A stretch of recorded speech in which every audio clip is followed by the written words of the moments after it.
Assalamualaikum warahmatullahi wabarakatuh. Sahabat beriman, azan merupakan panggilan bagi umat Islam untuk menunaikan ibadah sholat. Dalam sejarahnya, Rasulullah SAW sempat mencari-cari sosok yang tepat untuk mengumandangkan azan yang pertama kalinya. Lantas, mengapa Rasulullah SAW mencari sosok untuk mengumandangkan azan? Mengapa bukan Rasulullah saja yang mengumandangkan azan? Apakah Rasulullah SAW pernah mengumandangkan azan? Apa yang terjadi jika Rasulullah SAW mengumandangkan azan? Tonton video ini hingga akhir agar tidak sesat. Rasulullah SAW sempat kebingungan mencari sosok yang akan mengumandangkan azan. Rasulullah mencari-cari muazin untuk melantunkan azan yang pertama kalinya. Rincian sejarah azan hingga sosok yang menjadi muazin pertama dijelaskan dalam sebuah hadis yang diriwayatkan oleh Imam Muslim. Suatu waktu, ketika kaum muslimin tiba di Madinah, mereka berkumpul sembari menunggu waktu sholat. Namun, tidak seorang pun di antara mereka yang bisa memberitahukan bahwa waktu sholat telah masuk. Sehingga pada suatu hari, mereka bermusyawarah untuk membahas persoalan tersebut. Sebagian sahabat mengusulkan agar menggunakan lonceng sebagaimana yang digunakan oleh orang-orang Nasrani. Sebagian yang lain dengan tanduk sebagaimana digunakan oleh orang-orang Yahudi dalam upacara keagamaan mereka. Namun sahabat Umar bin Khattab berkata, "Alangkah baiknya kalian menjadikan seseorang yang bertugas untuk memanggil orang-orang sholat." Kemudian Rasulullah SAW menyetujui usulan Umar dan berkata, "Wahai Bilal, berdirilah serta panggillah manusia untuk mendirikan sholat." Hadis riwayat Muslim.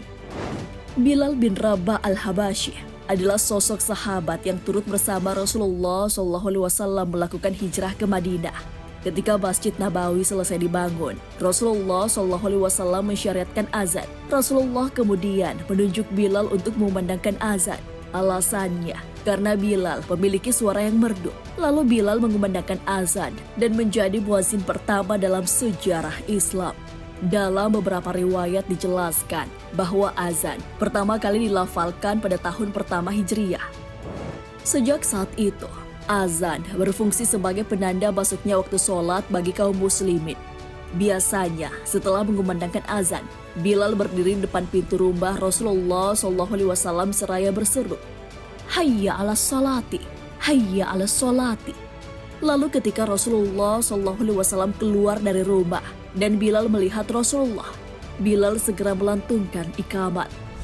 Kemudian ketika Rasulullah SAW menaklukkan kota Mekah, Rasulullah berjalan di depan pasukan muslim bersama Bilal.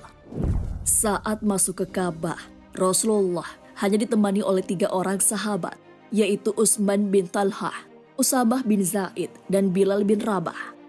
Sholat zuhur pun tiba. Ribuan orang berkumpul di sekitar Rasulullah SAW, termasuk orang-orang kafir Quraisy yang baru masuk Islam saat itu. Pada saat-saat yang sangat bersejarah itu, Rasulullah SAW memanggil Bilal agar naik ke atap Ka'bah untuk memandangkan azan. Bilal melaksanakan perintah tersebut dengan senang hati, lalu mengumandangkan azan dengan suaranya yang bersih dan jelas. Azan itu adalah azan yang pertama dikumandangkan di Makkah. Bilal memang dikenal sebagai muazin pertama dalam Islam. Bilal bahkan tercatat sebagai muazin pertama yang mengumandangkan azan di 2 kota suci, yakni Madinah dan Mekah. Dari sini, mungkin ada yang bertanya-tanya, mengapa bukan Rasulullah SAW yang mengumandangkan azan? Rasulullah SAW ternyata tidak pernah melantunkan azan sebagai penanda masuknya waktu sholat. Keterangan bahwa Rasulullah SAW tidak pernah azan dijelaskan oleh para ulama fikih. Mereka menerangkan perihal keutamaan antara azan atau menjadi imam sholat. Imam An-Nawawi di dalam kitab Al-Majmu' menjelaskan Rasulullah SAW lebih utama menjadi imam sholat dibandingkan melantunkan azan. Maka kemudian Khulafaur Rasyidin juga mengutamakan menjadi imam dan mereka tidak mengumandangkan azan. Imam Al-Baihaqi dari Umar bin Al-Khattab yang mengatakan, "Seandainya saya berkesempatan untuk mengumandangkan azan saat menjadi khalifah, maka saya akan mengumandangkan azan." Mereka tidak mengumandangkan azan disebabkan mereka sibuk dengan urusan umat muslim yang tidak bisa digantikan dengan selain mereka. Maka tidak ada waktu kosong untuk mengumandangkan azan. Adapun menjadi imam sholat berjamaah merupakan suatu keharusan bagi mereka. Sebenarnya, Rasulullah SAW pernah mengumandangkan azan di telinga cucunya, Hasan dan Hussein, saat dilahirkan. Hal ini sebagaimana diceritakan oleh Ubaidillah bin Abi Rafi. Dari bapaknya ia berkata, "Saya melihat Rasulullah SAW mengazani telinganya Hasan bin Ali ketika dilahirkan oleh Fatimah, sama seperti azan untuk sholat."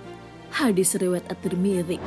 Mungkin saja di antara kita ada yang penasaran, bagaimana jika seandainya Rasulullah SAW melantunkan azan, apa yang akan terjadi? Sudah dijelaskan bahwa Rasulullah SAW sama sekali tidak pernah melantunkan azan. Ulama fikih pun telah merumuskan hikmah-hikmah di balik Rasulullah SAW tidak mengumandangkan azan untuk sholat semasa hidupnya. Jika Rasulullah SAW mengumandangkan azan, maka dikhawatirkan orang yang tidak langsung menjawab seruan Rasulullah SAW. Maksudnya orang-orang tidak segera bergegas ke masjid untuk melaksanakan ibadah sholat. Kekhawatiran itu bahwa dijelaskan dalam Al-Quran. Allah Subhanahu wa Ta'ala berfirman, "Maka hendaklah orang-orang yang menyalahi perintah Rasul takut akan ditimpa cobaan atau ditimpa azab yang pedih." Quran Surah An-Nur ayat 63.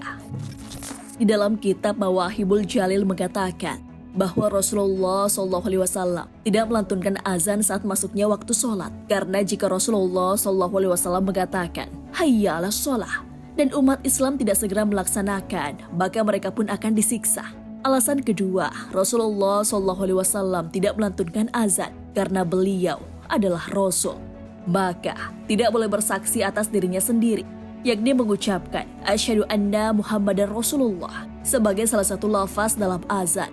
Alasan ketiga, jika Rasulullah SAW mengumandangkan azan dan sampai pada lafaz asyhadu anna Muhammadar Rasulullah, maka seakan ada pemahaman bahwa ada nabi selain dirinya. Lafaz azan yang tahu pertama kalinya adalah dalam mimpi sahabat Rasulullah SAW, yakni Abdullah bin Sa'id, bukan dalam mimpi Rasulullah SAW. Maka dari itu, Rasulullah SAW mewakilkan kepada selain darinya untuk mengumandangkan azan. Dalam sebuah riwayat juga dijelaskan bahwa pada saat Abdullah bin Sa'id menceritakan mimpinya mengenai lafal-lafal azan itu kepada Rasulullah SAW, sahabat Umar bin Khattab pun mengakui hal yang sama. Beliau juga telah bermimpi dengan mimpi yang serupa dengan Abdullah bin Sa'id. Setelah itu, Rasulullah SAW berseru sembari memuji Allah Subhanahu wa Ta'ala sebagai bentuk kegembiraan beliau dengan berita tersebut. Alasan mengapa Rasulullah SAW tidak mengumandangkan azan karena kesibukan dan sempitnya waktu beliau untuk bisa mengumandangkan azan sholat. Hal ini juga terjadi di zaman sekarang, di mana tiap-tiap pemimpin di sebuah wilayah memandatkan muazin untuk bertugas melantunkan azan ketika memasuki waktu sholat. Sebab inilah yang dicontohkan oleh Rasulullah SAW dan para khalifah terdahulu. Sahabat beriman, jika Rasulullah SAW turut melantunkan azan sebagai panggilan ibadah sholat, dikhawatirkan umatnya mengabaikan seruan sholat yang dilantunkan atau yang diserukan langsung oleh Rasulullah SAW. Sebagaimana kondisi umat sekarang ketika azan berkumandang, sebagian orang malah lebih memilih tidur dibanding bergegas untuk melaksanakan sholat. Wallahu a'lam bishawab. Wassalamualaikum warahmatullahi wabarakatuh.